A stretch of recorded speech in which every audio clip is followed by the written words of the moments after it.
Hello, Running Fit Fam. This week, I want to give you an exercise circuit that you can do even if you are just in the beginning stages of your marathon training, because this circuit is meant to help build you a strength base before marathon training, and it fits extremely well into that first 4-week block of your program where you're essentially building a little bit more of a base. So let's hop in.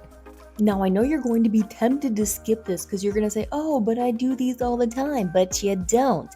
I'm focusing on stepping down. Like, I'm deliberately not speeding up the video for you because I want you to see how slow and controlled, even with weight now, that I'm stepping down from the box. Yes, I realize you still have to step up.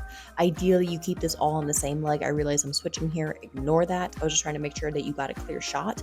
But what matters most is that you can control that descent from the box. And this is especially important if you have a hilly marathon coming up, because this is like coming down a hill. I want to show you something. Hip thrusts are not as scary as you think they are, because you have probably seen this variation on the internet 1,000 times, where you prop your leg on a bench, on a chair, on a sofa. This is another way that you can progress this single leg bridge or hip thrust very easily at home. And then finally, you can place the weight in your hip crease. Don't worry, that's coming up. But the point is, these are important for you to progress as you're able to, because these will strengthen your hamstrings and your glute muscles and prepare you for running up hills, especially when you are fatigued at the end of the race. This is another exercise you're going to be very tempted to skip because you're going to say, I already do lunges, or I don't like lunges. Let me tell you, you do them backwards and it's a whole different animal. We realize that lunging looks like running, right? That's why it's such a good exercise for us. But when we go backwards, we challenge our sequencing, our body's ability to move that way. But we also challenge our quads' eccentric strength. And did I say balance already? It challenges our balance, because you are gonna feel it if you haven't done this before. If you need to, start out with just body weight. Do a whole round of just body weight, and then add light weights or heavier weights as you're able to. You're going to find the heavier you go, the harder it is going to be to balance, but that is okay. These are an excellent challenge to try. If you've been around here a time or two, then this is going to look familiar, but let's run through it again because I still love this exercise.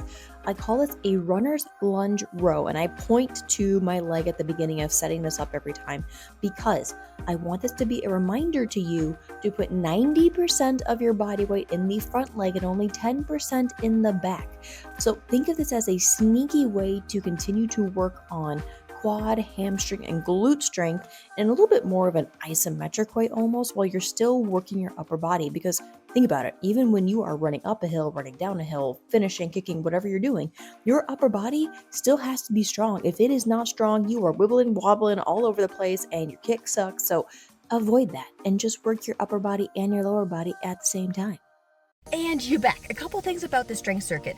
One, you can really do this anytime you want. You don't have to just use it at the beginning of your marathon training or building the base. But the reason why it works in these capacities is because I think of them as more big lower body movements, like that stepping up motion and the lunging motion. Those are very big, like total body movements there.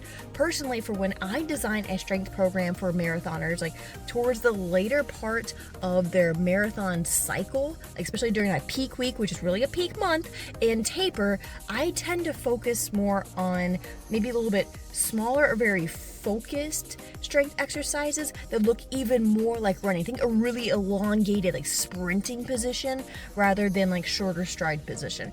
If you want examples, you can look through my other YouTube videos and then you'll actually see what I'm talking about. But don't be afraid to load up these exercises with heavier weight, even if you're not training for anything. This is actually phenomenal for before training starts, right? Because that's the intention of this whole circuit. Is this circuit will make you freaking strong if you work it and if you do it consistently with heavy weights. So that's what I got for you today.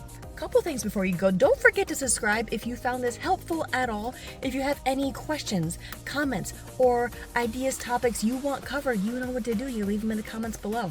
So until next time, Running Fit Fam, dare to train differently.